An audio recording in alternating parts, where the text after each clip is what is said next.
യേശുക്രിസ്തുവിന്റെ നാമത്തിൽ സന്തോഷത്തോടെ സ്വാഗതം ചെയ്യുന്നു. നമുക്ക് ഒരുമിച്ച് ഒരു പ്രാവശ്യം കൂടെ കർത്താവിന്റെ സന്നിധിയിൽ നിൽപ്പാൻ, ദൈവവചനം ധ്യാനിപ്പാനും പ്രാർത്ഥിപ്പാനും ഒക്കെ ദൈവം കൃപ ചെയ്ത പാട്ടുകൾ പാടുവാനും ദൈവത്തെ ആരാധിപ്പാനും പ്രാർത്ഥനകൾക്ക് നേതൃത്വം കൊടുക്കുവാനും ദൈവം ശക്തീകരിച്ചു. തുടർന്നും വചനം ധ്യാനിപ്പാനായിട്ട് വളരെ പ്രാർത്ഥനയോടെ ദൈവസ്ഥലായിട്ട് ലൂക്കോസ് സുവിശേഷം 10-ാം അധ്യായം അതിൻ്റെ 20-ാമത് വാക്യം നമുക്ക് ഇന്നത്തെ ധ്യാനത്തിനായി വായിച്ചു കേൾക്കാം. ലൂക്കോസ് സുവിശേഷം 10-ാം അധ്യായം അതിൻ്റെ 20-ാമത് വചനം. എങ്കിലും ഭൂതങ്ങൾ നിങ്ങൾക്ക് കീഴടങ്ങുന്നതിലല്ല, നിങ്ങളുടെ പേർ സ്വർഗത്തിൽ എഴുതിയിരിക്കുന്നതിൽ അത്രയും സന്തോഷിപ്പിൻ. ഭൂതങ്ങൾ നിങ്ങൾക്ക് കീഴടങ്ങുന്നതിലല്ല, നിങ്ങളുടെ പേർ സ്വർഗത്തിൽ എഴുതിയിരിക്കുന്നതിൽ അത്രയും സന്തോഷിപ്പിൻ. ഒരു നിമിഷം കൂടെ ശിരസ്സുകളെ നമിക്കാൻ പ്രാർത്ഥിക്കാം. പരിശുദ്ധനായ ദൈവമേ, സ്വർഗസ്ഥ പിതാവേ, ഈ പരിശുദ്ധ ദിവസത്തിന്റെ പകൽക്കാലം ഞങ്ങൾ ഒരുമിച്ച് അങ്ങയുടെ സന്നിധിയിൽ അടുത്ത് വരുന്നു. ലോകത്തിൽ ഞങ്ങൾ ആയിരിക്കുമ്പോൾ അത്ഭുതങ്ങളും വീര്യപ്രവൃത്തികളും നടക്കുന്നതിലല്ല, ഞങ്ങളുടെ പേര് സ്വർഗത്തിൽ എഴുതിയിരിക്കുന്നതിൽ സന്തോഷിപ്പാൻ കർത്താവ് കൃപ ചെയ്യണം. അങ്ങടികളോട് ഹൃദ്യമായി സംസാരിക്കുകയും ഇടപെടുകയും ചെയ്യണം. യേശുവിന്റെ നാമത്തിൽ തന്നെ. Hallelujah, hallelujah.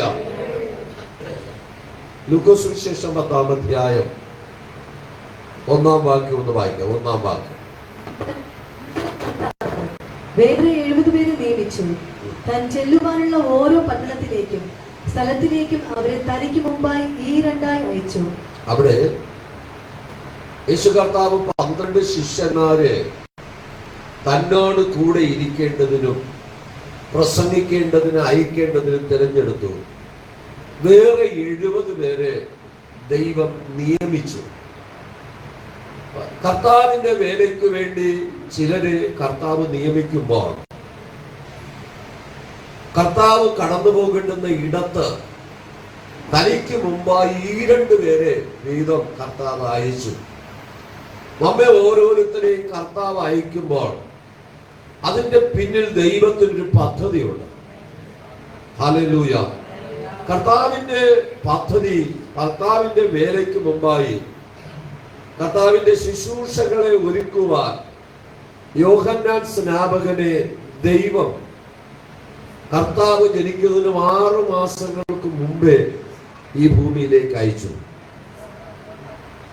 കർത്താവിന് വേണ്ടി വഴിയൊരുക്കുവാൻ ഒരു ദൂതനെ പോലെ യോഹന്നാൻ സ്നാപകനെ കർത്താവ് ഭൂമിയിലേക്ക് അയച്ചു. അതേ പ്രവൃത്തിയാണ് യേശു ചെയ്യുന്നതും. 70 പേരെ കർത്താവ് നിയമിക്കുക. ഒരു സ്വർഗീയ നിയമനം അവരുടെ മേൽ വന്നു കഴിയുമ്പോൾ അവരുടെ മേലുള്ള ഉത്തരവാദിത്വങ്ങൾ വലുതാണ്. അതിന്റെ 10-ാം അധ്യായത്തിന്റെ 3-ാമത് വാക്യം വായിക്കാം. നടുവിൽ കുഞ്ഞാടുകളെ പോലെ ഞാൻ നിങ്ങളെ അയക്കുന്നു. ഇവിടെ കർത്താവ് പറയുന്നു, ചെന്നായ്ക്കളുടെ നടുവിൽ കുഞ്ഞാടുകളെ പോലെ ഞാൻ നിങ്ങളെ അയക്കുന്നു. കർത്താവ് നിയമനം ചെയ്തത്, കർത്താവ് നിയമിച്ചത് ഈ കഴിഞ്ഞ ആഴ്ചകളിലൊക്കെ ഇന്ത്യക്കകത്ത് നടക്കുന്ന ദൈവമക്കൾക്കെതിരായി നടക്കുന്ന പീഡനങ്ങൾ നമ്മൾ ശ്രദ്ധിച്ചതാണ്. മതേതര രാഷ്ട്രം ഇന്ത്യയിൽ ഏത് മതത്തെയും അത് സ്വീകരിക്കുവാനും തങ്ങൾ വിശ്വസിക്കുന്ന വിശ്വാസത്തെ പ്രചരിപ്പിക്കുവാനും ഇന്ത്യൻ ഭരണഘടന അനുശാസിക്കുമ്പോൾ അതേ ഭരണഘടന സംരക്ഷിക്കപ്പെടുന്നവർ കണ്ണടച്ച് നിൽക്കുകയും അതേ ദൈവമക്കളെ ഉപദ്രവിക്കുകയും ചെയ്യുന്നു. കഴിഞ്ഞ ദിവസത്തെ വർത്തമാന പത്രത്തിനകത്ത് അത് വാട്സപ്പിൽ വന്ന ന്യൂസാണ്, ഞാൻ ഓർക്കുന്നില്ല. അത് ക്രിസ്ത്യാനികൾ ഇന്ത്യയിൽ മതപരിവർത്തനം നടത്തുന്നു എന്ന് പറഞ്ഞ് ഇവർ കുറ്റമാരോപിക്കുമ്പോൾ ഇന്ത്യക്കകത്ത് മാത്രം നിൽക്കേണ്ടുന്ന, അല്ലെങ്കിൽ ഇന്ത്യയും അതേ നേപ്പാളിലും മാത്രം ഒതുങ്ങി നിൽക്കേണ്ടുന്ന ഹിന്ദുമതം ഇന്ന് ലോകത്ത് പല രാജ്യങ്ങളിലില്ലേ? അതേ ഒരു ചോദ്യം വന്നിരിക്കുകയാണ്. നോക്കണമേ, ദൈവത്തിന്റെ സന്നിധിയിൽ പ്രാർത്ഥിക്കുന്ന ദൈവമക്കളെ, നമ്മുടെ ജീവിതത്തിൽ കഷ്ടതയുണ്ടെങ്കിലും പ്രതിസന്ധി ഉണ്ടെങ്കിലും അതിനകത്ത് കത്തിപ്പടരുന്ന ഒരു ദൈവ സാന്നിധ്യം ഒരു ദൈവവചനത്തിന്റെ മേൽ തലയിൽ വരുമ്പോൾ അത് ആർക്കും അടങ്ങിയിരിക്കുവാനായിട്ട് കഴിയുകയില്ല. സ്വർഗത്തിൽ ദൈവം 70 പേരെ നിയമിച്ചത് തനിക്ക് മുമ്പായി കടന്നുപോയി ചില ശുശ്രൂഷകൾ ചെയ്യുവാൻ. എന്റെ കർത്താവ് മധ്യാകാശത്തിൽ തന്റെ സഭയെ ചേർക്കുവാൻ വരാൻ സമയമായി. അതിന് മുന്നോടിയായി ദൈവം നമ്മെ നിയോഗിച്ചിരിക്കുക ചില കാര്യങ്ങൾ ചെയ്യുവാൻ. ഇന്ന് പകൽക്കാലം നമുക്ക് പ്രതികരിക്കാൻ കഴിയണം. പ്രതികരിക്കാൻ ശേഷിയുള്ളിടത്തോളം നമുക്ക് പ്രതികരിക്കാനായിട്ട് കഴിയണം. നമ്മൾ ആരും ഊമരായി നിൽക്കേണ്ടുന്നവരല്ല. അതുകൊണ്ട് പ്രശ്നങ്ങളിലേക്കോ അടിപിടിക്കാൻ ബഹളമുണ്ടാക്കാൻ പോകണമെന്നല്ല. ദൈവം നമുക്ക് തരുന്ന സാഹചര്യങ്ങളിലൊക്കെ നമുക്ക് പ്രതികരിക്കാനായിട്ട് കഴിയണം. കവലകളോ ദൂരം കർത്താവിനെ ഉയർത്തുവാൻ നമുക്ക് കിട്ടുന്ന അവസരങ്ങളൊക്കെ മാക്സിമം പ്രയോജനപ്പെടുത്തുവാൻ തക്കവണ്ണം തയ്യാറാകണം. ദൈവത്തിന്റെ സന്നിധിയിൽ പ്രാർത്ഥിക്കുന്ന ദൈവമക്കളെ, പ്രശ്നങ്ങൾ എല്ലായിടങ്ങളിലുമുണ്ട്. ആദിമ സഭയില് അനുഭവിച്ച പീഡനങ്ങൾ ചേർന്നല്ല, പക്ഷേ അവരൊക്കെയും അത് പിന്മാറിപ്പോയവരല്ല. കഴിഞ്ഞ ദിവസം ഒരു ദൈവദാസനോട് പ്രസംഗിച്ചപ്പോൾ ഓർപ്പിച്ച ഒരു സത്യം നമ്മൾ കേട്ടതാണ്. അത് നോർത്ത് ഇന്ത്യയില് പലയിടങ്ങളില് ദൈവദാസന്മാരെ പീഡിപ്പിക്കുമ്പോൾ അത് ഒരുപക്ഷെ കഴിഞ്ഞ നാളുകളില് ദൈവത്തിന്റെ അഭിഷക്തന്മാർ പീഡിപ്പിക്കപ്പെടുമ്പോൾ മൃഗങ്ങളുടെ തോലിനകത്ത് മൃഗങ്ങളുടെ തോല് ഉണക്കി സൂക്ഷിക്കും. അതിന് വെള്ളത്തിലിട്ട് കുതിർത്ത് കഴിഞ്ഞ് അതിനെ വലിച്ചു നെടുക്കിയിട്ട് അതിനകത്ത് ക്രിസ്ത്യാനികളെ കയ്യും കാലും കെട്ടി ചുരുട്ടി വെച്ചിട്ട് ഇതിനെ ഇങ്ങനെ വലിച്ചു കെട്ടും.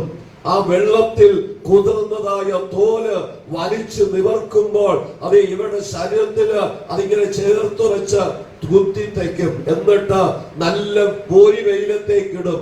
പോരി വെയിലത്തിടുമ്പോൾ വെയിൽ കൊണ്ട് ഈ തോൽ ഉണങ്ങുമ്പോൾ അതിനകത്ത് അസ്ഥികൾ ഒടിഞ്ഞ് ആ മനുഷ്യൻ അതിനകത്ത് നിന്ന് മരിക്കും. അങ്ങനെ മൃഗങ്ങളുടെ മുമ്പിലേക്ക് വലിച്ചെറിയുവാനായിട്ട് ദൈവമക്കളെ, ക്രിസ്ത്യാനികളെ അവിടുത്തെ ഭരണകർത്താക്കന്മാർ ഒരുക്കുമ്പോൾ ദൈവദാസൻ പറഞ്ഞത് ക്രിസ്ത്യാനികൾ ഇങ്ങനെ വലിയ വന്നിരിക്കുക അടുത്ത് എന്നെ പിടിച്ചിടാനായിട്ട് മൃഗങ്ങൾക്ക് വേണ്ടി. അതാണ് ഈ മാർഗം. അതുകൊണ്ട് പ്രയാസങ്ങളും പ്രതിസന്ധികളും കണ്ടിട്ട് ദൈവമക്കൾ തളർന്നു പോകരുത്. ഇവിടെ എത്ര വർഷം ജീവിക്കാമെന്ന് നമുക്കാർക്കും ഗ്യാരണ്ടി ഇല്ല. ജീവിതത്തിന്റെ അവസാന നിമിഷം വരെയും അവസാന ശ്വാസം വരെയും കർത്താവിന് വേണ്ടി പോരാടുവാൻ ദൈവമക്കൾ തയ്യാറാകണം. ഇനി അല്പകാലമേ ഉള്ളൂ എന്ന് അറിഞ്ഞിട്ട് പിശാച് അവന്റെ സകല ശക്തിയോടെ എഴുന്നേറ്റിരിക്കുക. അതുകൊണ്ട് അവന്റെ തലയം തകർത്ത കർത്താവ് നമ്മോടൊപ്പമുണ്ട്. ഇന്ന് പകൽ ക്രൂശിൽ കർത്താവ് ശത്രുവിന്റെ തലയം തകർത്ത അവന്റെ മേൽ ജയോത്സവം കൊണ്ടാടി ദൈവമെന്ന് വിരോധമായി എഴുതിയ കൈയെഴുത്ത് മായിച്ചു കളഞ്ഞു. ഇന്ന് പകൽക്കാലം നമ്മൾ അടങ്ങിയിരിക്കേണ്ടുന്നവരല്ല, നമ്മൾ ഉണരേണ്ടവരാണ്, നമ്മൾ പ്രാർത്ഥിക്കേണ്ടവരാണ്, നമ്മൾ പ്രവർത്തിക്കേണ്ടവരാണ്. ദൈവം നമ്മെ സർവശക്തിയാൽ നടത്തുവാൻ ശക്തനാണ്. ഹല്ലേലൂയ. നമ്മൾ പോകേണ്ടുന്നവരല്ല. ഇവിടെ കർത്താവ് ഈ 2 പേരെ വീതം അയച്ചിട്ട് പറയുന്നു, നിങ്ങൾ സുഭിക്ഷമായി തിരിച്ചു വരാനല്ല, ചെന്നായ്ക്കളുടെ നടുവിൽ ഒരു കുഞ്ഞാടിനെ കിട്ടിയാൽ ആ കുഞ്ഞാടിനെ ചെന്നായി പറിച്ചു കീറും. തങ്ങളുടെ കൂടെയുള്ള ചെന്നായ്ക്കൾ ഒരുമിച്ച് അതിനെ ഭക്ഷിക്കും. ഒരു സുവിശേഷകനെ ദൈവം നിയമിക്കുന്നത് അത് ഈ ലോകത്തിലെ സുഭിക്ഷമായ ജീവിതത്തിനല്ല, പിന്നെയോ ചെന്നായ്ക്കൾ പറിച്ചു കീറുന്ന കുഞ്ഞാടിനെ പോലെ മുന്നോട്ട് പോകുവാൻ, എന്ത് പ്രതിസന്ധിയും അതിജീവിച്ച കർത്താവിന്റെ നാമത്തെ ഉയർത്തുവാൻ. ഹല്ലേലൂയ. അതുകൊണ്ട് കിട്ടുന്ന അവസരങ്ങളിലൊക്കെ ആ കർത്താവിനെ മഹത്വം കൊടുക്കുവാൻ. നമ്മുടെ കേരളത്തിൽ ഫയർഫോഴ്സിൽ ഒരു ഉന്നത അധികാരി, ഉന്നത പദവിയിൽ ഒരു ഓഫീസറായി ജോലി ചെയ്യുന്ന സഹോദരൻ ഇവിടുന്ന് 3 മാസത്തേക്ക് ലീവ് എടുത്തിട്ട് വിദേശ രാജ്യങ്ങളിൽ പോയി സുവിശേഷം അറിയിക്കുക. ഇന്നലെ രാത്രി സാരഥി ഫ്രാൻസിസ് ദൈവദാസൻ എന്നോട് രാത്രിയിൽ എന്നെ വിളിക്കുമ്പോൾ അദ്ദേഹം പറഞ്ഞത്, ഒരു സഹോദരിയുടെ വന്ന് റോഡിലൂടെ ഇങ്ങനെ തെരുവിലൂടെ ട്രാക്ട് കൊടുത്തുകൊണ്ട് നടക്കുന്നു. നടന്ന് 40 ദിവസങ്ങളായി ഉപവസിച്ച് പ്രാർത്ഥിച്ചു കൊണ്ടിരിക്കുന്നു. പരസ്യയോഗങ്ങൾ നടത്തുന്നു.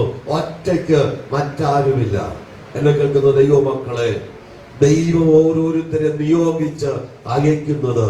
മാന്യമായ ജോലി കൊടുത്തിട്ടുണ്ട്, മാന്യമായ ഭാഗത്ത് ശുശ്രൂഷകൾ കൊടുത്തിട്ടുണ്ട്. ഇതെല്ലാം മാറ്റിവെച്ചിട്ട് ഒരു രാജ്യത്തിന്റെ ഉണർവിന് വേണ്ടി നടന്നു പ്രാർത്ഥിക്കുവാൻ ഒരു സഹോദരനെ ദൈവം നിയോഗിച്ചയച്ചെങ്കിൽ ഇന്ന് പകൽക്കാലം എന്റെ മേലും നിങ്ങളുടെ മേലും നിക്ഷിപ്തമായിരിക്കുന്ന ആ വലിയ ഉത്തരവാദിത്വം എത്ര വലുതും തിരിച്ചറിയുവാൻ കഴിയണം. ദൈവത്തിന് ഒരുപാട് പരാധീനങ്ങളും പ്രശ്നങ്ങളും പ്രതിസന്ധികളും ഒക്കെ നമുക്കുണ്ട്. നമ്മുടെ പ്രശ്നങ്ങളെ ഉയർത്തി കാണിക്കാതെ കർത്താവിനെ ഉയർത്തുവാൻ കിട്ടുന്ന അവസരങ്ങളിലൊക്കെ കർത്താവിനെ ഉയർത്തുവാൻ തയ്യാറായാൽ സ്വർഗത്തിലെ ദൈവം നമ്മോട് കൂടെയിരിക്കും. ഹല്ലേലൂയ. ഇവിടെ ചെന്നായ്ക്കളുടെ നടുവിൽ കുഞ്ഞാടിനെ പോലെ ഞാൻ നിങ്ങളെ അയക്കുന്നു എന്ന് കർത്താവ് വചനം 5-ാം വാക്യം. ഏത് വീട്ടിലെങ്കിലും ചെന്നാൽ ഈ വീട്ടിന് സമാധാനം എന്ന് ആദ്യം പറയും. അവിടെ ഒരു സമാധാനപുത്രൻ ഉണ്ടെങ്കിൽ നിങ്ങളുടെ സമാധാനം അവന്മേൽ വസിക്കും.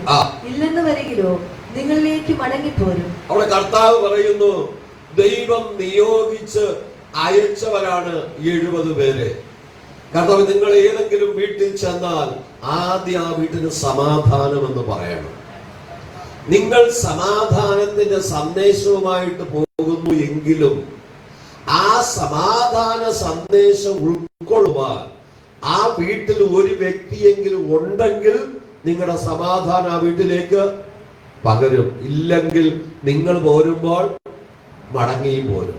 അപ്പൊ നമ്മുടെ ഭവനത്തിനകത്ത് നാം കേൾക്കുന്ന ദൈവത്തിന്റെ വചനത്തിന് പ്രവർത്തിപ്പാൻ തക്കവണ്ണം ഒരു അഭിഷേകം നമ്മുടെ ഭവനത്തിൽ കാലിച്ചവിട്ടുമ്പോൾ തന്റെ മേൽ ദൈവം നിയോഗം അവിടേക്ക് കൈമാറുവാൻ തക്കവണ്ണം നമ്മൾ ഒരുക്കമുള്ളവരായിരിക്കണം.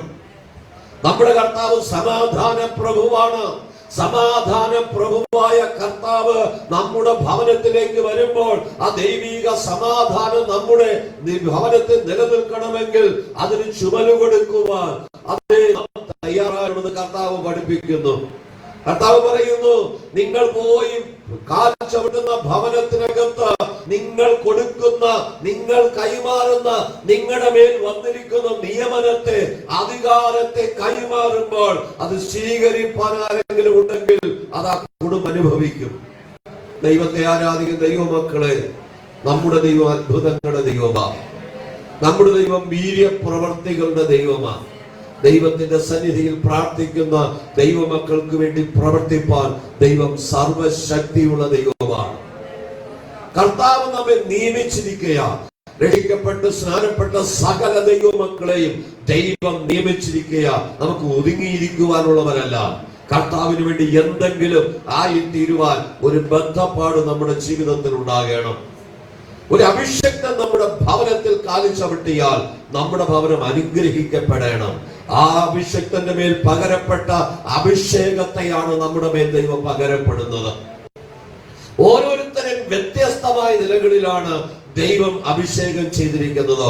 പത്രോസ് എന്ന ദൈവഭക്തനെ കർത്താവ് അഭിഷേകം ചെയ്തതിന്റെ പൂർത്തീകരണം അദ്ദേഹം നടന്നു പോകുമ്പോൾ അതേ വഴിയരികിൽ അദ്ദേഹം നിഴൽ തട്ടുന്ന രോഗികൾ സൗഖ്യം പ്രാപിക്കുമായിരുന്നു. അപ്പൊ ദൈവത്തിന്റെ സന്നിധിയിൽ ഇന്നും ആ ദൈവപ്രവർത്തിക്ക് കുറവ് വന്നു പോയിട്ടില്ല. നമ്മുടെ മേൽ ആ അഭിഷേകം ഒന്ന് വർദ്ധിപ്പിക്കുവാൻ നമ്മൾ എത്രമാത്രം അതിനുവേണ്ടി വില കൊടുക്കുന്നു. എന്റെ അകത്ത് ദൈവം പകർന്ന അഭിഷേകത്തെ ഒന്ന് ആളി കത്തിക്കണമേ എന്ന് നിങ്ങൾ അതേ പ്രാർത്ഥിക്കുന്നുവെങ്കിൽ, സമർപ്പിച്ചു കൊടുക്കുന്നുവെങ്കിൽ നിശ്ചയമായും നമ്മുടെ മേൽ അത് വെളിപ്പെടുവാനിടയായി തീരും. അത്താഴോട്ട് നമ്മൾ വായിക്കുമ്പോഴേക്കും അതിന്റെ 9-ാമത് വാക്യം, രാജ്യം നിങ്ങൾക്ക് സമീപിച്ചു വന്നിരിക്കുന്നു എന്ന് അവരോട് പറഞ്ഞു. 9-ാം വാക്യം, അതിലെ രോഗികളെ സൗഖ്യമാക്കി ദൈവരാജ്യം നിങ്ങൾക്ക് സമീപിച്ചു വന്നിരിക്കുന്നു എന്ന് അവരോട് പറഞ്ഞു. 2 ദൗത്യങ്ങളാണ് അവിടെ മേൽ ഏൽപ്പിച്ചത്. ദൈവം 70 പേരെ നിയമിക്കുമ്പോൾ നിങ്ങൾ കടന്നു പോകുന്ന ഏതെങ്കിലും വീട്ടിൽ ചെന്നാൽ ആ വീട്ടിൽ സമാധാനം പറയണം.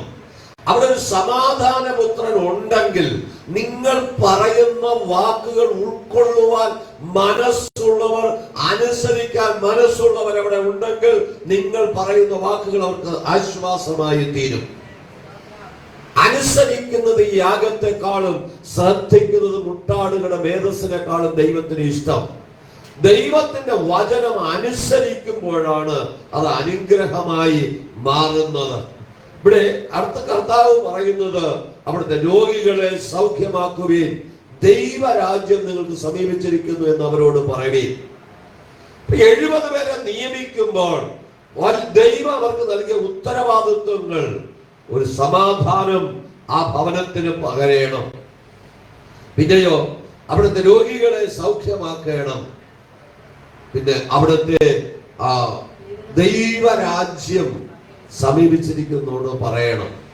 ഈ ലോകത്തിൽ രോഗശാന്തിക്കായി നമ്മുടെ അടുക്കലേക്ക് ഒരു വ്യക്തി വന്നാൽ അവരെ ദൈവരാജ്യത്തിലേക്ക് എത്തിക്കണം. അതാണ് ദൈവത്തിന്റെ ദൗത്യം. ഈ ലോകത്തിലെ എണ്ണ പൂശിയവരെ സൗഖ്യം മാത്രം പ്രാപിച്ച് പിന്നെയും പാപത്തിന്റെ വഴിയിലേക്ക് വിടുവാനല്ല, പിന്നെയോ അവരെ ദൈവരാജ്യത്തിലേക്ക് ഒരു മാർഗദർശിയായി തീരുവാൻ, അവരെ ദൈവരാജ്യത്തിൽ എത്തിക്കുവാനാണ് കർത്താവ് നമ്മെ ഓരോരുത്തരെയും വിളിച്ചിരിക്കുന്നത്. നമ്മുടെ അടുക്കൽ ആരെങ്കിലും ഒരു വിഷയവുമായിട്ട് വന്നാൽ അവരെ കർത്താവുമായി കണക്ട് ചെയ്യിക്കുവാൻ ഒരു ബന്ധപ്പാട് നമ്മുടെ ജീവിതത്തിൽ ഉണ്ടാകണം. അപ്പൊ ദൈവത്തിന്റെ സന്നിധിയിൽ പ്രാർത്ഥിക്കുന്ന ദൈവപൈതങ്ങൾക്ക് മാത്രമേ അതിന് സാധ്യമായി തീരുകയുള്ളൂ. അപ്പൊ ദൈവരാജ്യം അത് സമീപിച്ചിരിക്കുന്നു എന്ന് പറയുമ്പോൾ അത് 17-ാമത് വാക്യം വായിക്കാം. 70 പേർ സന്തോഷത്തോടെ മടങ്ങി വന്നു. കർത്താവേ, നിന്റെ നാമത്തിൽ ഭൂതങ്ങളും ഞങ്ങൾക്ക് കീഴടങ്ങുന്നു എന്ന് പറഞ്ഞു. ഇവിടെ യേശു കർത്താവ് പറഞ്ഞയച്ച 70 ശിഷ്യന്മാരും തിരികെ വന്നിട്ട് യേശു കർത്താവിനോട് പറയുകയാ, കർത്താവേ, നിന്റെ നാമത്തിൽ ഭൂതങ്ങളും ഞങ്ങൾക്ക് വരും. ഭൂതങ്ങളുടെ മേൽ അധികാരം ആദ്യത്തെ 12 പേർക്കാണ് കൊടുത്തത്. പക്ഷേ കർത്താവിന്റെ ശിഷ്യന്മാർ 70 പേരെ നിയോഗിച്ചയച്ചപ്പോൾ രോഗികളെ സൗഖ്യമാക്കുവാനും ദൈവരാജ്യത്തെ പ്രസംഗിക്കുവാനും ആ ഭവനങ്ങൾക്ക് ആശ്വാസം സമാധാനം നൽകുവാനും കർത്താവ് നിയോഗിച്ചയച്ചു. അവർ തിരിച്ചു വന്നു പറയുകയാ, അതെ കർത്താവ്, ഭൂതങ്ങളും ഞങ്ങൾക്ക് കീഴടങ്ങുന്നു. ഇന്ന് പകൽക്കാലം കർത്താവ് നിയോഗിച്ചയച്ചാൽ പോയവരാരും കർത്താവിന്റെ അടുക്കലേക്ക് മടങ്ങി വരാറില്ല. അതാണ് കർത്താവിന് പിന്നെയും അധികം ശക്തി കൊടുക്കാൻ കഴിയാതിരുന്നത്. കർത്താവ് പറയുന്ന അടുക്കലേക്ക് മടങ്ങി വന്ന അവരോട് കർത്താവ് പറയുന്നു, അടുത്ത വാക്യം, അവനവരോട്, സാത്താൻ മിന്നൽ പോലെ ആകാശത്ത് നിന്ന് വീഴുന്നത് ഞാൻ കണ്ടു. പാമ്പുകളെയും തേളുകളെയും ശത്രുവിന്റെ സകല ബലത്തെയും ചവിട്ടുവാൻ ഞാൻ നിങ്ങൾക്ക് അധികാരം തരുന്നു. യേശു കർത്താവ് ആ പിശാചിന്റെ മേലൊരു അധികാരം കൂടെ പിന്നെ അവർ കൈമാറി. രോഗികളെ സൗഖ്യമാക്കുകയും ദൈവരാജ്യം പ്രസംഗിക്കുക മാത്രമല്ല, പിന്നെയോ നിങ്ങൾ കടന്നു പോകുമ്പോൾ നിങ്ങളുടെ ശുശ്രൂഷയെ തടുക്കുവാൻ സാത്താൻ മിന്നൽ പോലെ വീഴുന്നത് ഞാൻ കണ്ടു. പക്ഷേ ഞാൻ നിങ്ങൾക്ക് തന്ന നിയമനത്തിനകത്ത് അതിനുണ്ട്, അതിന്റെ പേരിൽ ജയമുണ്ട്. എന്നാൽ സ്പെഷ്യലായി കർത്താവ് പറയുകയാ, പാമ്പുകളെയും തേളുകളെയും ശത്രുവിന്റെ സകല ബലത്തെയും ചവിട്ടുവാൻ ഒരു അധികാരവും കൂടെ ഞാൻ നിങ്ങൾക്ക് തരുന്നു. അടുത്ത വാക്യം, ഒന്നും നിങ്ങൾക്ക് ഒരിക്കലും ദോഷം വരുത്തുകയും ഒന്നും നിങ്ങൾക്ക് ഒരിക്കലും ദോഷം വരുത്തുകയും ഇല്ല. കർത്താവ് നൽകിയ അധികാരത്തിനകത്ത് സകലത്തെയും ജയിക്കുവാനുള്ള അധികാരം, പാമ്പുകളെയും തേളുകളെയും ശത്രുവിന്റെ സകല ബലത്തെയും ചവിട്ടുവാൻ തക്കവണ്ണം ഉള്ള അധികാരം.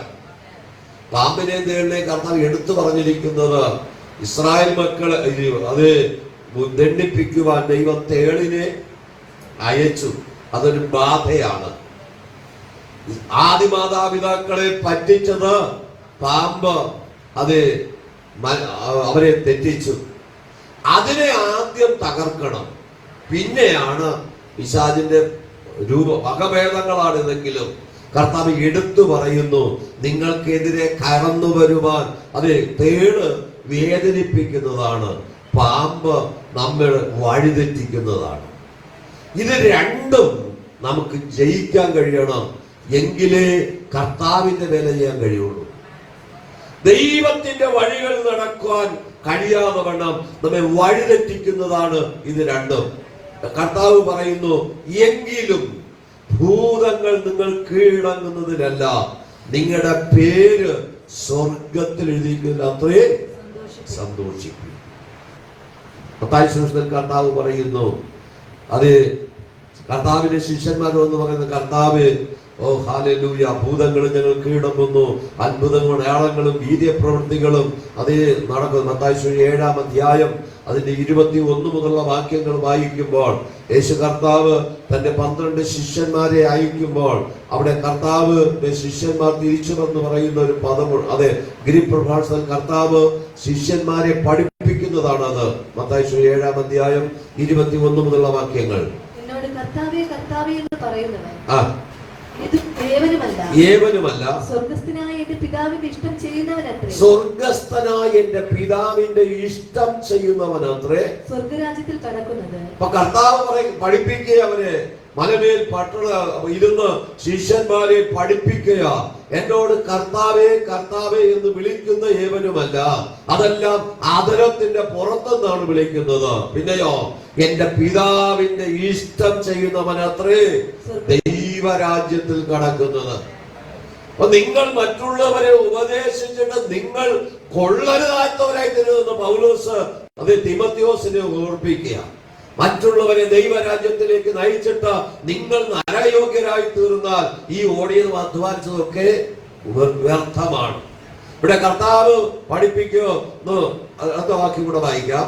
കർത്താവേ കർത്താവേ നിന്റെ നാമത്തിൽ ഞങ്ങൾ പ്രവചിക്കുകയും നിന്റെ നാമത്തിൽ ഭൂതങ്ങളെ പുറത്താക്കുകയും നിന്റെ നാമത്തിൽ വളരെ വീര്യപ്രവൃത്തികൾ പ്രവർത്തിക്കുകയും ചെയ്തില്ലയോ എന്ന് പലരും ആ നാളിൽ എന്നോട് പറയും. കർത്താവ് പറയുകയാ, പലരും എന്റെ നാമം എവിടെ പറഞ്ഞാലും ആര് പറഞ്ഞാലും അവിടെ ഭൂതങ്ങൾ വിടുവിക്കപ്പെടും, രോഗികൾ സൗഖ്യം പ്രാപിക്കും, അത്ഭുതങ്ങളും വീര്യപ്രവൃത്തികളും നടക്കും. അങ്ങനെ പലരും ആ ദിവസം വന്ന് എന്റെ അടുക്കൽ പറയും. അടുത്ത ഭാഗം. അന്ന് ഞാൻ അവരോട് ഞാൻ ഒരു നാളും നിങ്ങളെ അറിഞ്ഞിട്ടില്ല എന്ന്.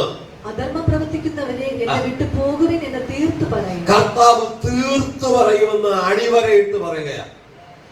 ഇന്നൊരാ പകൽക്കാലം രക്ഷിക്കപ്പെട്ട് സ്നാനപ്പെട്ട സകല ദൈവമക്കളെയും ദൈവം നിയോഗിച്ചിരിക്കുന്നത് ദൈവരാജ്യത്തെ ഘോഷിക്കുവാൻ. ദൈവരാജ്യം സമീപിച്ചിരിക്കുന്നു എന്ന് ഉറക്കെ പറയുവാൻ നമുക്ക് കഴിയണം. നമ്മുടെ അകത്ത് ആ ദൈവരാജ്യത്തെ കുറിച്ച് തിളച്ചു മറിയുന്നൊരു ആവേശം ഉണ്ടാകണം. എങ്കിലേ ആ ദൈവരാജ്യത്തെ കുറിച്ച് പറയാനായിട്ട് കഴിയുള്ളൂ. ഹൃദയം നിറയുന്നത് വായി പ്രസ്താവിക്കുന്ന കർത്താവ് പഠിപ്പിക്കുന്നു. നമ്മുടെ ഹൃദയത്തിനകത്ത് ദൈവരാജ്യത്തെ കുറിച്ച് ഒരു ആത്മഭാരം ഉണ്ടാകണം. ആത്മഭാരം ഗർഭം ധരിക്കണം. അതിനെ ചുമന്നുകൊണ്ട് നടക്കണം. ഏത് സമയത്താണ് ദൈവരാജ്യത്തെ കുറിച്ച് പ്രസംഗിക്കാൻ, അവരെ പറയുവാൻ, പങ്കിടുവാൻ അവസരം കിട്ടുന്നുവോ അവരോടൊക്കെ അത് പറയുവാനായിട്ട് ഇടയായി തീരണം. നമുക്ക് മറ്റ് രാജ്യങ്ങളിലോ മറ്റ് സ്റ്റേറ്റുകളിലോ പോകാൻ കഴിഞ്ഞില്ലെങ്കിലും നമ്മുടെ ചുറ്റുപാടുള്ളവരോട്, നമ്മുടെ പ്രിയപ്പെട്ടവരോട് അതെ ഈ ദൈവരാജ്യത്തെ കുറിച്ച് പറയുവാനായിട്ട് ഇടയായി തീരണം. നമ്മുടെ ആരെയും ചില സഹോദരിമാര് അതെ ജോലിക്കായി കടന്നു പോകുന്നപ്പോ കാണുന്നവരോടും കേൾക്കുന്നവരോടും വീട്ടുകാരോടും ഈ യേശുവിനെ കുറിച്ച് പറയുന്നതായിട്ട് ഈ ദിവസങ്ങളിൽ എനിക്ക് അറിയാൻ കഴിഞ്ഞു. അത് നിർത്തരുത്. അവരുടെ പ്രതികരണം എന്താണെങ്കിലും നമുക്ക് ദൈവം തന്നിരിക്കുന്ന ദൗത്യമാണ്. നമുക്ക് സ്വാതന്ത്ര്യത്തോടെ സംസാരിപ്പാൻ കഴിയുന്നിടത്ത് നമുക്കത് പ്രസ്താവിപ്പാൻ കഴിയണം. ഒരു വ്യക്തിയെ ദൈവരാജ്യത്തിലേക്ക് നേടുവാൻ കഴിഞ്ഞാൽ അത് ഭൂമിയേക്കാൾ വിലയുള്ളതാണ് ഒരാത്മാവ്. ദൈവരാജ്യത്തെ കുറിച്ചൊരു വെളിപ്പാട് നമ്മുടെ അകത്ത് വരുമ്പോൾ ഭൗതികമായ ചില കഷ്ടങ്ങളും നഷ്ടങ്ങളും ഒക്കെ നമുക്കുണ്ടായിരിക്കാം. പക്ഷെ അതൊന്നും വിഷയമല്ല. ഇതെല്ലാം ഈ ഭൂമിയെ കൊണ്ട് തീരുന്നതാ. പക്ഷെ ദൈവരാജ്യത്തെ കുറിച്ച് വെളിപ്പാട് ഒരു ദൈവഭയത്തിന്റെ അകത്ത് വരുന്നാൽ അവനെ നിത്യതയിലേക്ക് നമ്മെ അടുപ്പിക്കുവാനായിട്ട് ഇടയായി തീരും. യെശയ്യാ പ്രവാചകന്റെ പുസ്തകം 4-ാം അധ്യായം അതിന്റെ 4-ാമത് വാക്യം വായിക്കുമ്പോൾ യെശയ്യാ പ്രവചനം 4-ാം അധ്യായത്തിന്റെ 4-ാമത് വചനം. സിയോനിൽ മിഞ്ചിയിരിക്കുന്നവനും യെരൂശലേമിൽ ശേഷിച്ചിരിക്കുന്നവനും ഇങ്ങനെ യെരൂശലേമിൽ ജീവനുള്ളവരുടെ കൂട്ടത്തിൽ പേരെഴുതിയിരിക്കുന്ന ഏവനും തന്നെ വിശുദ്ധൻ എന്ന് വിളിക്കപ്പെടും. ജീവനുള്ളവരുടെ കൂട്ടത്തിൽ പേരെഴുതിയിരിക്കുന്നവനാണ് വിശുദ്ധൻ. നാം ജീവിത വിശുദ്ധി സൂക്ഷിക്കുന്നു എന്നതിന്റെ ഉറപ്പ് നിത്യജീവന്റെ ഓഹരിക്കാരുടെ കൂട്ടത്തിൽ എന്റെ പേരും കാണണം. ആ ഒരു ഉറപ്പാണ് നമുക്ക് ആവശ്യമായിരിക്കും. എന്റെ പേര് ജീവന്റെ പുസ്തകത്തിലുണ്ടോ? ജീവന്റെ പുസ്തകത്തിൽ പേരെഴുതപ്പെട്ടവരാണ് വിശുദ്ധൻ. അങ്ങനെ ആ പദവിയിലേക്ക് ഒരിക്കൽ പേരെഴുതിയാൽ അത് മായ്ക്കപ്പെടുവാനും പാടില്ല. യഹോവയാം ദൈവം മോശയോട് പറഞ്ഞു, പാപം ചെയ്തവന്റെ പേര് ഞാൻ എന്ത് ചെയ്യും? മായിച്ചു കളയും. അപ്പൊ എഴുതിയാൽ അത് വിചാരിക്കുന്നത് രക്ഷിക്കപ്പെട്ട് സ്നാനപ്പെട്ട് അഭിഷേകം പ്രാപിച്ച പിന്നെ നേരെ അങ്ങ് സ്വർഗത്തിൽ പോകാവുന്നു. ഭൂമിയിൽ ജീവിക്കുന്ന ഈ ഭൂമിയിൽ കണ്ണടയുന്നത് വരെയും ആ അവസ്ഥയിൽ നിൽക്കുന്നവരെ സ്വർഗത്തിൽ പോകാൻ പറ്റും. പലർക്കും അത് തിരിച്ചറിയാൻ കഴിയുന്നില്ല. ഇന്ന് പകൽ വിശുദ്ധനെന്ന് ലോകത്തെ കാണിക്കുവാനല്ല, എന്റെ ജീവന്റെ പുസ്തകത്തിൽ എഴുതിയിട്ടുണ്ടോ? ജീവനുള്ളവരുടെ പേരിൽ എന്റെ പേര് എഴുതിയിട്ടുണ്ടോ? പള്ളിയിൽ നിങ്ങളുടെ പേരുണ്ടോ ഇല്ലയോ എന്നുള്ളതല്ല, ഈ ലോകത്തിൽ രജിസ്റ്ററിൽ പേരുണ്ടോ ഇല്ലയോ എന്നുള്ളതല്ല, വോട്ടർ ലിസ്റ്റിൽ പേരുണ്ടോ ഇല്ലയോ എന്നുള്ളതല്ല. അല്ലേ? കഴിഞ്ഞ ദിവസമൊക്കെ നമ്മൾ വർത്തമാന പത്രത്തിൽ കണ്ടതാണ്. ഒരേ ആളിന്റെ ഫോട്ടോ ഒരേ നിയോജക മണ്ഡലത്തിൽ 4 സ്ഥലങ്ങളിൽ 4 ബൂത്തുകളിൽ ഒരേ ആളിന്റെ ഫോട്ടോ ഉണ്ടെന്ന് പറഞ്ഞാൽ ഒരാളിന് ഒരു ഇലക്ഷന് 4 വോട്ട് ചെയ്യാം. സ്വർഗത്തിൽ ഈ പരിപാടി ഒന്നും നടക്കില്ല. ദൈവരാജ്യത്തിൽ ഈ ഒരു പദ്ധതി ഒന്നും, ഇതൊക്കെ ഭൂമിയിൽ നടക്കും. പക്ഷെ സ്വർഗത്തിൽ പോകണമോ അവിടുത്തെ പുസ്തകത്തിൽ പേരുണ്ടാകണം. ആ പേര് മായ്ക്കപ്പെടാതിരിക്കാൻ നാം സംരക്ഷിക്കണം. നമ്മുടെ നടപ്പ്, നമ്മുടെ പ്രവൃത്തികൾ ആ പേര് മായ്ഞ്ഞു പോകാതിരിക്കുവാൻ തക്കവണ്ണം വിശുദ്ധിക്ക് വേണ്ടി നമ്മൾ വില കൊടുക്കുന്നവരായിരിക്കണം. പുറപ്പാട് പുസ്തകം 32-ാം അധ്യായം 22, 32, 33 വാക്യം. പുറപ്പാട് പുസ്തകം 32-ാം അധ്യായത്തിന്റെ 32, 33 വാക്യങ്ങൾ. എങ്കിലും നീ അവരുടെ പാപം ക്ഷമിക്കണമേ, അല്ലെങ്കിൽ നീ എഴുതിയ നിന്റെ പുസ്തകത്തിൽ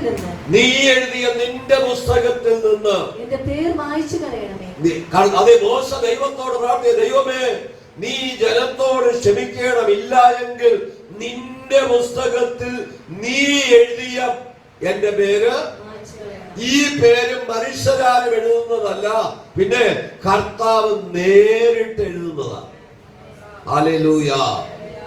എന്റെ പേര് ജീവന്റെ പുസ്തകത്തിൽ എഴുതുന്നത് പാസ്റ്റർമാരല്ല, ദൂതന്മാരുമല്ല, പിന്നെയോ മോശ പറയും നിന്റെ പുസ്തകത്തിൽ നീ എഴുതിയ പേര്. ദൈവത്തിന്റെ ഞാനൊരിക്കൽ ലവാർമിക്കുസിൽ ഒരു 7 ദിവസത്തെ കൺവെൻഷൻ നടത്തുമ്പോൾ സുരേഷ് ബാബു ബ്രദർ പ്രസംഗിക്കുന്ന ദിവസം ഞാൻ ആടുന്നതിന്റെ ഏറ്റവും ബാക്കിലിരിക്കുകയാണ്. അദ്ദേഹം ദൈവവചനം പ്രസംഗിച്ചിട്ട് പ്രാർത്ഥിക്കുന്ന സമയം ഞാനൊരു കാഴ്ച കണ്ടു.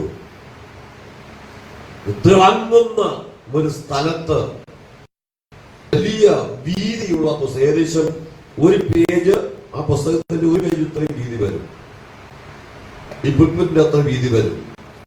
അങ്ങനെ ഒരു പുസ്തകം മറിച്ചിട്ട് ഇങ്ങനെ തൂവൽ പോലെയുള്ള ഒരു സാധനം കൊണ്ട്, തൂവൽ പോലുള്ള സാധനം കൊണ്ട് ആ പുസ്തകത്തിനെ കൊണ്ട് ചില പേരുകൾ ഇങ്ങനെ എഴുതുന്നതായിട്ട് കണ്ടു. അന്നത്തെ സുവിശേഷ യോഗത്തിൽ ചിലരുടെ പേര് സ്വർഗത്തിൽ എഴുതപ്പെട്ടു. നമ്മുടെ ഓരോ യോഗത്തിലും സ്വർഗത്തിൽ ചിലരുടെ പേരുകൾ എഴുതപ്പെടണം. നമ്മുടെ ഓരോ പരസ്യ യോഗത്തിലും ചിലരുടെ പേരുകൾ സ്വർഗത്തിൽ എഴുതപ്പെടണം. നമ്മുടെ ഓരോ കൺവെൻഷൻ യോഗങ്ങളിലും അത് സ്വർഗത്തിൽ ചിലരുടെ പേരുകൾ എഴുതപ്പെടുവാനായിട്ട് ഇടയായി തീരണം. ഇവിടെ കർത്താവിന്റെ വചനം പറയുന്നു, അത് മോശ ദൈവത്തോട് പറയുകയാണ്, കർത്താവ് ഈ ജനത്തോട് നിനക്ക് ക്ഷമിക്കാൻ കഴിഞ്ഞില്ലെങ്കിൽ നിന്റെ പുസ്തകത്തിൽ നീ എഴുതിയ എന്റെ പേര് മായ്ച്ചു കളയണമേ. യഹോവ മോശയോട്, എന്നോട് പാപം ചെയ്തവന്റെ പേർ ഞാൻ എന്റെ പുസ്തകത്തിൽ നിന്ന് മായ്ച്ചു കളയും. കർത്താവ് പറയുക, എന്നോട് പാപം ചെയ്യുന്നവന്റെ പേര് എന്ത് ചെയ്യും? അപ്പൊ നമ്മുടെ പേര് സ്വർഗത്തിൽ എഴുതിയാലും എഴുതുകയും മായ്ക്കുകയും ചെയ്യുന്ന ദൈവം ആ ഉത്തരവാദിത്വം ആരും കൊടുത്തിട്ടില്ല. അത് കർത്താവ് തന്നെ സ്വന്തം കൈകൊണ്ടാണ് ചെയ്യുന്നത്. അപ്പൊ അങ്ങനെയാണെങ്കിൽ അതിനകത്ത് ആരെയും കൂട്ടുപിടിക്കാൻ കഴിയില്ല. അവിടെ ഒരു ശുപാർശയും ചെയ്യാൻ കഴിയില്ല. കർത്താവിന്റെ സന്നിധിയില് ഇന്ന് പകൽക്കാലം എന്റെ പേര് ജീവന്റെ പുസ്തകത്തിൽ എഴുതപ്പെടണം. അതാണ് കർത്താവ് ആഗ്രഹിക്കുന്നത്. കർത്താവ് തന്റെ ശുശ്രൂഷയ്ക്കായി നിയമിച്ച തനിക്ക് മുമ്പായി അയക്കപ്പെട്ടവരോടാണ് പറയുന്നത്, ഭൂതങ്ങൾക്ക് കീഴടങ്ങുന്നതിലല്ല, നിങ്ങളുടെ പേര് സ്വർഗത്തിൽ എഴുതിയിരിക്കില്ല. അത്രേ, അതിൽ മാത്രമാണ് നമുക്ക് സന്തോഷിപ്പാൻ വകയുള്ളത്.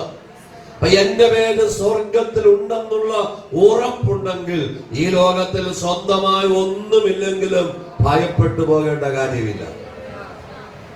സ്വർഗത്തിലെ ദൈവം എല്ലാം ഭംഗിയായി ചന്തമായി ചെയ്യുന്ന ദൈവമാണ്.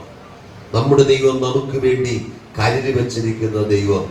69-ാം സങ്കീർത്തനം 28-ാമത് വാക്യം വായിക്കുമ്പോൾ, 69-ാം സങ്കീർത്തനം 28-ാമത് വാക്യം, ജീവന്റെ പുസ്തകത്തിൽ നിന്ന് അവരെ മായ്ച്ചു കളയണമേ, നീതിമാന്മാരോട് കൂടെ അവരെ എഴുതരുതേ.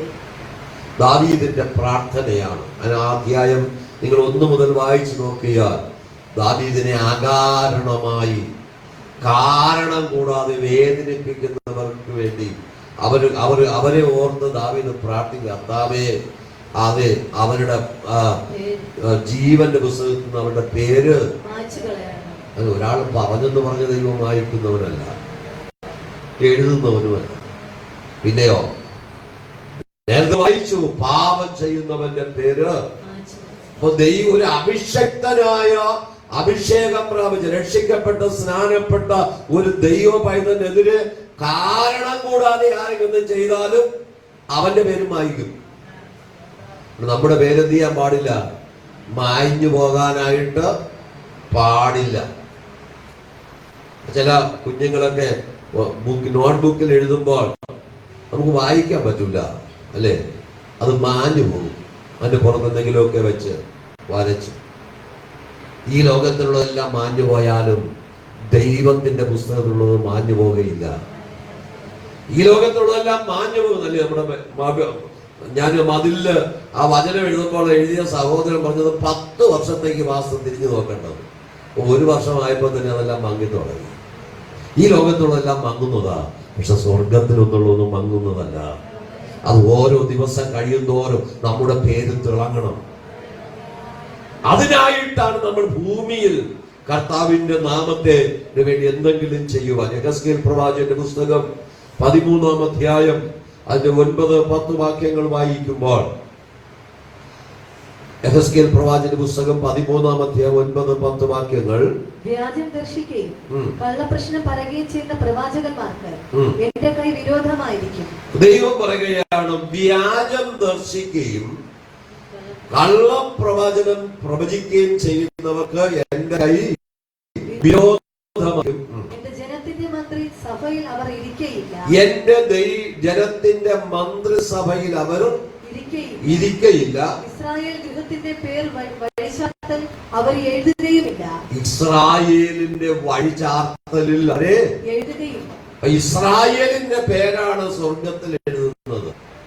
വെളിപ്പാട് പുസ്തകത്തിൽ പറയുന്നു, 144,000 പേര് കുഞ്ഞാടിനോടൊപ്പം വെള്ളനിലയങ്കി ധരിച്ച കുരുത്തോലയുമായി ആരാധിക്കുന്ന ആ കൂട്ടത്തിൽ എണ്ണിക്കൂടാത്തൊരു പുരുഷാരം സകല ജാതികളിൽ നിന്നും ഗോത്രങ്ങളിൽ നിന്നും വംശങ്ങളിൽ നിന്നും അവിടെ കടന്നു വരും. 144,000 പേര് എണ്ണപ്പെട്ടവരാ. പക്ഷെ എണ്ണിക്കൂടാത്ത വലിയൊരു സംഖ്യ കർത്താവിനോടൊപ്പം ആരാധിപ്പാൽ അതേ സ്വർഗത്തിൽ എത്തുമെന്ന് വെളിപ്പാട് പുസ്തകത്തിൽ യോഹന്നാനെ കർത്താവ് വെളിപ്പെടുത്തി കൊടുക്കുകയാണ്. ആ പുരുഷാരത്തിൽ എനിക്കും എത്തിച്ചേരുവാനായിട്ട് കഴിയുമോ? വ്യാജം പറയുകയും അതേ സ്തോത്രം കള്ളപ്രവചനം ചെയ്യുന്നവരെ ഞാൻ എന്റെ പുസ്തകത്തിൽ എഴുതുകയില്ല. അടുത്ത വാക്യം, ഇസ്രായേൽ ദേശത്തിൽ അവർ കടക്കുകയുമില്ല. ഞാൻ യഹോവയായ കർത്താവെന്ന് നിങ്ങൾ അറിയും. സമാധാനമില്ലാതെ ഇരിക്കെ സമാധാനം എന്ന് പറഞ്ഞ് അവർ എന്റെ ജനത്തെ ചതിച്ചിരിക്കൊണ്ടും അത് ചുവർ പണിതാൽ അവർ കുമ്മായ പൂശിക്കളയുന്നത് കൊണ്ടും. ചുവർ ചുവർ പണിതാൽ അവർ കുമ്മായം പൂശിക്കളയുന്നത് കൊണ്ട് അടർന്നു വീഴും വണ്ണം കുമ്മായം പൂശുന്നവരോട് നീ പറയേണ്ടത് പെരുമഴ ചൊരിയും ഞാൻ ആലിപ്പഴം പൊഴിച്ച് കൊടുങ്കാറ്റ് ചുവർ വീണിരിക്കുന്നു നിങ്ങൾ പൂശിയ കുമ്മായം എവിടെ പോയി എന്ന് നിങ്ങളോട് പറയുകയില്ല. വ്യാജം പറഞ്ഞ് പ്രവചിച്ച സ്വന്തം കാശ് വീർപ്പിക്കുന്നവരെ കുറിച്ച് കർത്താവ് പറയുന്നു, നിന്റെ പേര് ഞാൻ അവിടെ എഴുതുകയില്ലെന്ന് മാത്രമല്ല, നീ ആളുകളെ കുമ്മായം പൂശി അത് കുഴപ്പമില്ല എന്ന് പറഞ്ഞ് കൊണ്ടുപോയാൽ ഒരു ദിവസം സ്വർഗത്തിലെ ദൈവം ശക്തമായ മഴ പെയ്യിക്കാം. നീ പൂശിയ കുമ്മായം മുഴുവനും പൊളിഞ്ഞു പോകും. ദൈവത്തിന്റെ വചനം ഉള്ളതുപോലെ പ്രസ്താവിക്കുവാൻ, അതനുസരിക്കുവാൻ തയ്യാറാണെങ്കിൽ ദൈവരാജ്യത്തിൽ എത്തുവാനായിട്ട് കഴിയുള്ളൂ. ദൈവരാജ്യം നമ്മെ അകറ്റിക്കളയുന്ന എന്തെങ്കിലും ഉണ്ടെങ്കിൽ ഇന്ന് പകൽക്കാലം അതിനെ വിട്ടുകളയുവാൻ നമ്മൾ തയ്യാറാകണം. എന്റെ പേര് ജീവന്റെ പുസ്തകത്തിലുണ്ടോ? കർത്താവേ, അത് മായ്ക്കപ്പെടുന്ന സാഹചര്യം വന്നുപോയോ? ഇന്ന് പകൽ കരയുവാൻ കഴിയണം, നിലവിളിക്കാൻ കഴിയണം, അനുദപിക്കാൻ കഴിയണം. ദൈവത്തിന്റെ സന്നിധിയിൽ വീട് കിടന്ന് കരയുവാൻ ആര് തയ്യാറാകുന്നു? പത്രോസ് യേശു കേൾക്കെ 3 പ്രാവശ്യം ഞാൻ അവനെ അറിയുന്നില്ലെന്ന് പറഞ്ഞെങ്കിലും കർത്താവ് അവനെ നോക്കുമ്പോൾ അവൻ പൊട്ടിക്കരഞ്ഞ് നിലവിളിച്ച കർത്താവിന്റെ സന്നിധി മടങ്ങി വന്നപ്പോൾ പത്രോസ് കടന്നു പോകുമ്പോൾ നിഴൽ തട്ടി അവനിലൂടെ അനേകായിരങ്ങൾ വിടുവിക്കപ്പെട്ടെങ്കിൽ അനന്യാസും സഭയുടെയും അതേ ദൈവഹിതമില്ലാത്ത കാര്യം പറഞ്ഞ് അതേ തന്റെ അടുക്കൽ വന്നപ്പോൾ അവർ വീണ് മരിക്കത്തക്കവണ്ണം പത്രോസിന് മേൽ ദൈവം അഭിഷേകം പകർന്നെങ്കിൽ എന്റെയും നിങ്ങളെയും ദൈവം നിയമനത്തിനകത്ത് എവിടെയെങ്കിലും വീണുപോയെങ്കിൽ, എവിടെയെങ്കിലും പിന്മാറിപ്പോയെങ്കിൽ ഇന്ന് പകൽ മടങ്ങി വരുവാൻ പരിശുദ്ധാത്മാവ് ആഹ്വാനം ചെയ്യുന്നു. വെള്ളപൂശുന്ന പരിപാടി ഇവിടെ ഇല്ല. അത് ദൈവമക്കൾക്കുള്ളതല്ല. ഉള്ളതുപോലെ പറയുവാൻ വചനത്തിന്റെ മർമ്മങ്ങളെ ഗ്രഹിച്ച ആ വചനത്തിന്റെ സത്യത്തിനൊത്തമാണ് ആത്മാവിനും സത്യത്തിൽ ആരാധിക്കുന്ന ഒരു ദൈവമൈനു വേണ്ടി ഇന്ന് പകൽക്കാലം സ്വർഗം തുറക്കപ്പെടും.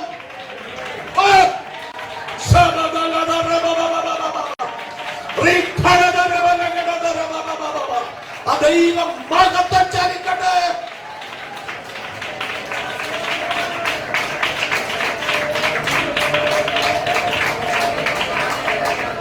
ഹല്ലേലൂയ. ദൈവവചനം ജീവനും ചൈതന്യമുള്ളതാണ്.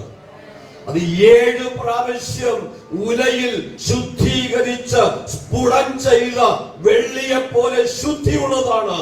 ദൈവത്തിന്റെ വചനത്തിന്റെ ഒരു വള്ളിക്കെങ്കിലും പുള്ളിക്കെങ്കിലും മാറ്റമില്ല. ഭൂമി മാറിപ്പോയാലും ആകാശം മാറിപ്പോയാലും വചനത്തിന് മാറ്റമില്ല.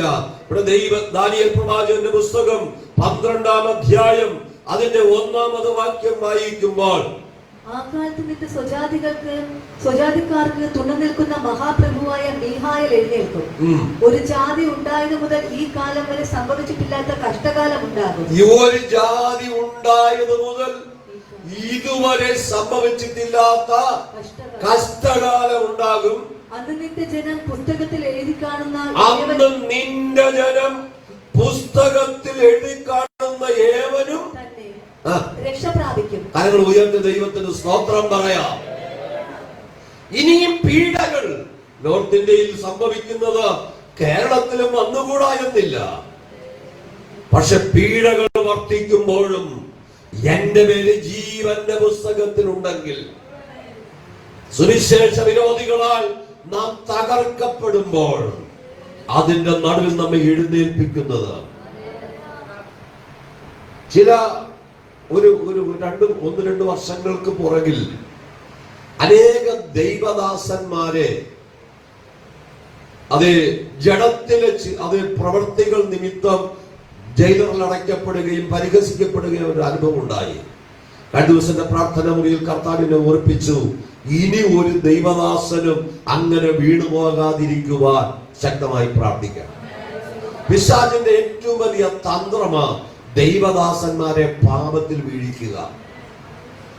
അപ്പൊ അത് ദേശത്ത് ദൈവനാമം ദുഷിക്കപ്പെടുവാനിടയായി തീരും.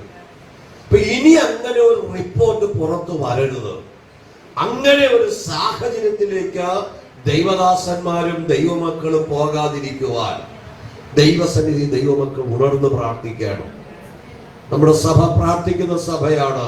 നിങ്ങൾ പ്രാർത്ഥിച്ചാൽ ദേശത്ത് ദൈവം പ്രവർത്തിക്കും.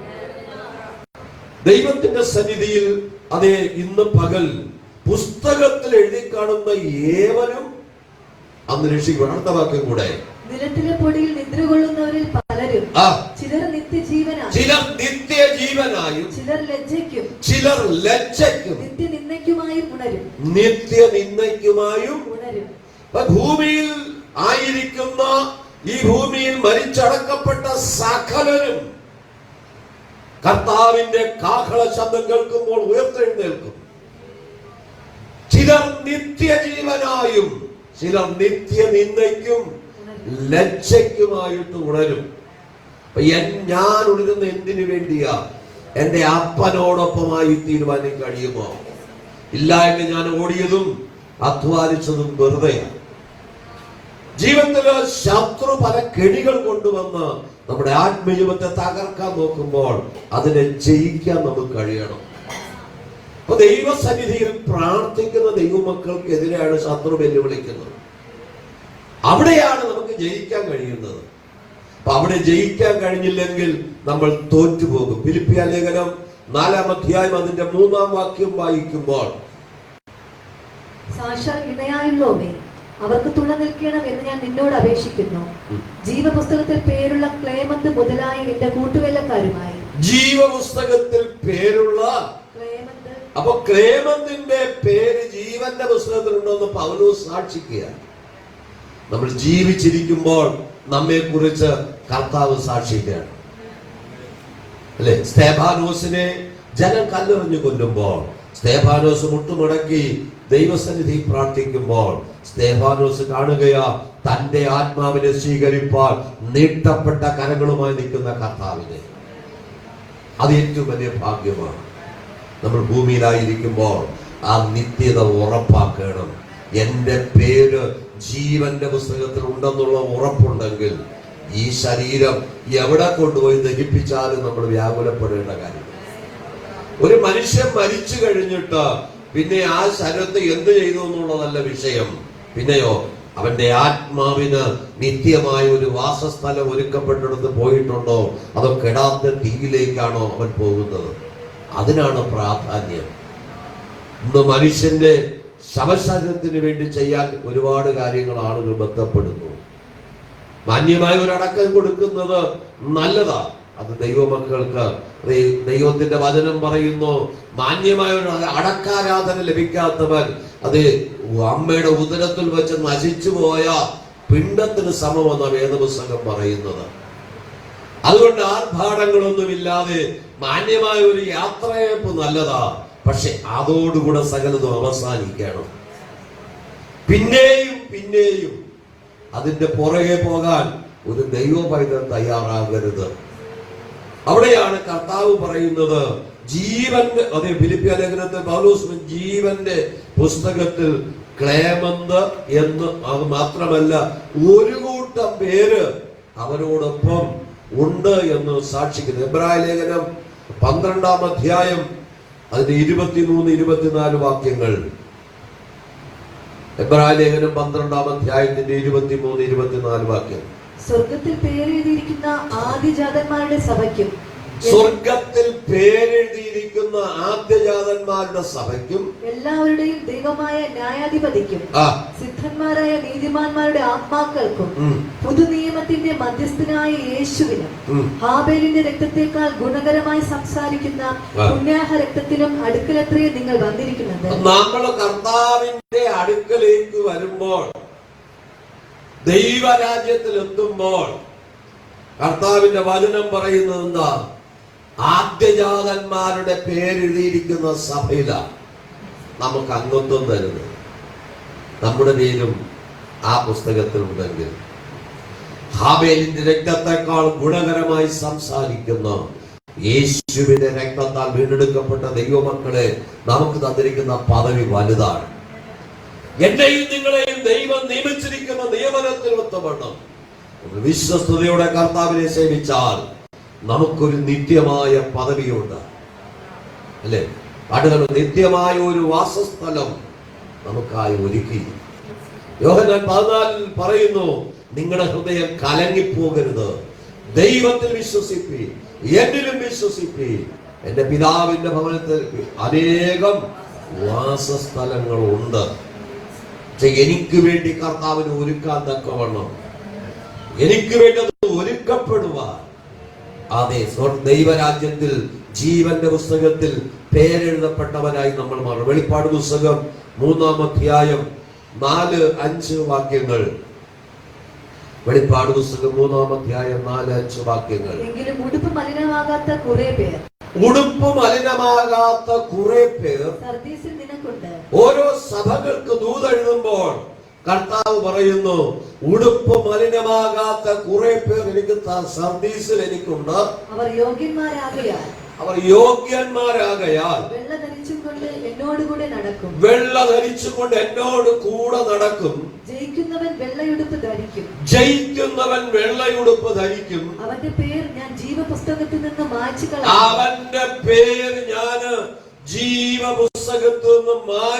കളയാതെ എന്റെ പിതാവിന്റെ സന്നിധിയിലും അവന്റെ ദൂതന്മാരുടെ മുമ്പിലും അവന്റെ പേർ ഏറ്റുപറയും. കർത്താവ് പറയുകയാ, പിതാവിന്റെ സന്നിധിയിലും ദൂതന്മാരുടെ മുമ്പിലും അവരുടെ പേര് ഞാന് ഏറ്റുപറയും. നമ്മുടെ ജീവിതത്തിൽ ഇന്ന് പകൽക്കാലം ആ ഒരു യോഗ്യത നേടുവാൻ നമുക്ക് എന്താ ചെയ്യാൻ? ഈ ഡോക്ടർമാരെയൊക്കെ കാണാനായിട്ട് നമ്മളിങ്ങനെ ചെന്ന് നേരത്തെ പേര് രജിസ്റ്റർ ചെയ്തിട്ട് അവിടെ നിൽക്കുമ്പോൾ അവിടെ ഏതെങ്കിലും ഒരു സഹോദരിയോ സഹോദരനോ വാതിൽക്കൽ നിന്ന് ഓരോരുത്തരെ പേര് വിളിച്ച് ഡോക്ടർ അടുത്തേക്ക് വിടും. എന്ന് പറഞ്ഞാൽ അടുത്ത സീനിയാരിറ്റിക്ക് യോഗ്യത നേടിയ വ്യക്തിയാണ് എന്ന് പറഞ്ഞ പേര് വിളിച്ച് അകത്തേക്ക് വിടുന്നത് പോലെ എൻ്റെ കർത്താവ് ജീവന്റെ പുസ്തകത്തിൽ പേരെഴുതപ്പെട്ട ഉടുപ്പ് മലിനമാകാത്ത സർദീസ് സഭയിൽ ചിലരെനിക്കുണ്ട്. അവർ വെള്ള ഉടുപ്പ് ധരിച്ചുകൊണ്ട് എന്നോട് കൂടെ നടക്കുന്നവരാണ്. അവരുടെ പേര് ഞാൻ പിതാവിന്റെ സന്നിധിയിലും ദൂതന്മാരുടെ മുമ്പിലും ഞാൻ ഏറ്റുപറയുമെന്ന് ഇന്ന് പകൽ കർത്താവ് നമുക്ക് വാഗ്ദത്തം ചെയ്യുക. ഈ ലോകത്തിൽ ആരും നമുക്ക് വേണ്ടി പറഞ്ഞില്ലെങ്കിലും നമ്മുടെ പേര് ഏറ്റുപറയുന്ന ഒരു ദിവസമുണ്ട്. അതിനെന്റെ യജമാനായ കർത്താവ് തന്റെ അവസാനത്തുള്ളി രക്തം വരെയും നമുക്കായി ഒഴുക്കിയ, കണ്ടാൽ ആളല്ല എന്ന് തോന്നുമാറ് കാൽവരിയിൽ തകർക്കപ്പെട്ട ആ കർത്താവ് എന്റെ പേര് ആ സ്വർഗത്തിൽ ഏറ്റുപറയുന്ന ഒരു ദിവസമുണ്ട്. നമ്മൾ സാധാരണക്കാരല്ല. നമ്മുടെ പേര് ആ ജീവന്റെ പുസ്തകത്തിലുണ്ടോ? 70 പേരെ കർത്താവ് അതേ പറഞ്ഞയക്കുമ്പോൾ അവർ മടങ്ങി വന്ന് പറയുന്നു, ഭൂതങ്ങളും ഞങ്ങൾക്ക് കീഴടങ്ങുന്നു. കർത്താവിനെ നോക്കി പറഞ്ഞു, ഭൂതങ്ങൾ നിങ്ങൾ കീഴടങ്ങുന്നതിലല്ല, എന്റെ നാമം ആര് പറഞ്ഞാലും ഭൂതം കീഴടങ്ങും. പിന്നെയോ നിങ്ങളുടെ പേര് സ്വർഗത്തിലിരിക്കുന്ന അത്രേ. നമുക്കതുകൊണ്ട് സന്തോഷിക്കാൻ എന്ന് വകയുണ്ട്. നമുക്ക് എല്ലാവർക്കും എഴുന്നേൽക്കാം, സന്തോഷത്തോടെ ദൈവത്തെ ആരാധിക്കുവാൻ. ഒരു പാട്ടിന്റെ ചില ചരണങ്ങൾ ചേർന്ന് പാടി നമുക്ക് ഒരുമിച്ച് ദൈവത്തെ ആരാധിച്ച് സന്തോഷിക്കുവാൻ അവസരമുണ്ട്. ജീവന്റെ പുസ്തകത്തിൽ എന്റെ പേര് എഴുതപ്പെട്ടു. ആ ഒരു ഉറപ്പും പ്രത്യാശയുമുള്ളവർക്കാണ് സന്തോഷിപ്പാനും ആരാധിപ്പാനും കഴിയുന്നത്. ഇന്ന് പകൽക്കാലം എല്ലാ കണ്ണുകളും അടച്ച് ഒരു നിമിഷം നമ്മെ തന്നെ ദൈവകരങ്ങളിലേക്ക് ഏൽപ്പിച്ച് ദൈവത്തോട് പ്രാർത്ഥിക്കാമോ? കർത്താവെ, കർത്താവ് എന്നെ നിയമിച്ചിരിക്കുന്നത്, കർത്താവ് എന്നെ വിളിച്ചു വേർതിരിച്ചിരിക്കുന്നത് എങ്ങനെയെങ്കിലും ജീവിക്കുവാനായിട്ടല്ല. എന്റെ ഉടുപ്പ് മലിനമായി പോയിട്ടുണ്ടെങ്കിൽ, എന്റെ ജീവിത വസ്ത്രത്തിൽ എവിടെയെങ്കിലും കറപുരണ്ട് പോയിട്ടുണ്ടെങ്കിൽ എന്നെ ശുദ്ധീകരിക്കണമേ, എന്നെ നന്നായി കഴുകണമേ എന്ന് നമുക്ക് ദൈവത്തോട് പ്രാർത്ഥിപ്പാനായിട്ട് കഴിയുമോ? യെശയ്യാ പ്രവാചകൻ പറയുന്നു, നിങ്ങളുടെ നീതി പ്രവർത്തികൾ ദൈവത്തിന്റെ സന്നിധിയിൽ കറപുരണ്ട തുണി പോലെയെന്ന്. നമ്മുടെ ഈ ലോകത്തിൽ ഒരു നീതി പ്രവൃത്തി കൊണ്ട് നമുക്ക് നീതീകരിക്കാൻ കഴിയുകയില്ല. യേശുവിന്റെ രക്തത്താൽ ശുദ്ധീകരണം, യേശുവിന്റെ വചനത്താൽ ശുദ്ധീകരണം, ആ വചനത്താൽ ശുദ്ധീകരണം പ്രാപിച്ച യേശുവിന്റെ രക്തത്താൽ വീണ്ടെടുക്കപ്പെട്ട ഒരു ദൈവ പൈതലിന്റെ പേര് ആ സ്വർഗത്തിൽ എഴുതോ. ഇന്ന് പകല് കർത്താവേ, എന്റെ പേര് ആ സ്വർഗത്തിൽ ജീവിതത്തിൽ എഴുതിയത് എവിടെയെങ്കിലും മാഞ്ഞു പോയിട്ടുണ്ടെങ്കിൽ, എന്റെ ജീവിതത്തിൽ എവിടെയെങ്കിലും കറയോ ചുളുക്കമോ വാട്ടമോ വന്നു പോയിട്ടുണ്ടെങ്കിൽ എന്നെ ശുദ്ധീകരിക്കണമേ. ദൈവരാജ്യത്തിന്റെ ഓഹരിക്കാരായി തീരുവാൻ എന്റെ പേര് എന്റെ അപ്പന് പിതാവിന്റെ മുമ്പിൽ ഏറ്റുപറയുവാൻ, ദൂതന്മാരുടെ മുമ്പിൽ ഏറ്റുപറയുവാൻ തക്കവണ്ണം ഞാൻ വിശുദ്ധ ജീവിതം നയിപ്പാൻ എനിക്ക് കഴിഞ്ഞുവോ? ഇല്ല എങ്കിൽ ഇന്ന് പകൽ ദൈവത്തിന്റെ സന്നിധിയിൽ ഒന്ന് ഏൽപ്പിച്ചു കൊടുക്കാം. എന്നെ നന്നായി കഴുകി എന്റെ അകൃത്യം പോക്കണമേ, എന്റെ പാപം നീക്കി എന്നെ വെളിപ്പാക്കണമേ എന്ന് ദാവീദ് അനുദപിച്ച് കരഞ്ഞതുപോലെ എത്ര പേർക്ക് കരയുവാൻ മനസ്സുണ്ട്? അപ്പാ, ഞങ്ങളുടെ ജീവിതത്തില് കുറവുകളെ ഉള്ളൂ കർത്താവേ. ഞങ്ങളുടെ ജീവിതത്തിൽ വന്നുപോയ കുറവുകളെ ഞങ്ങളോട് ക്ഷമിക്കണമേ. വിശുദ്ധനായ അപ്പനോട് ചേർന്ന് നടക്കുക, ആ കർത്താവിനോട് ചേർന്ന് നടക്കുക, ഞങ്ങളെ വിശുദ്ധീകരിക്കണമേ.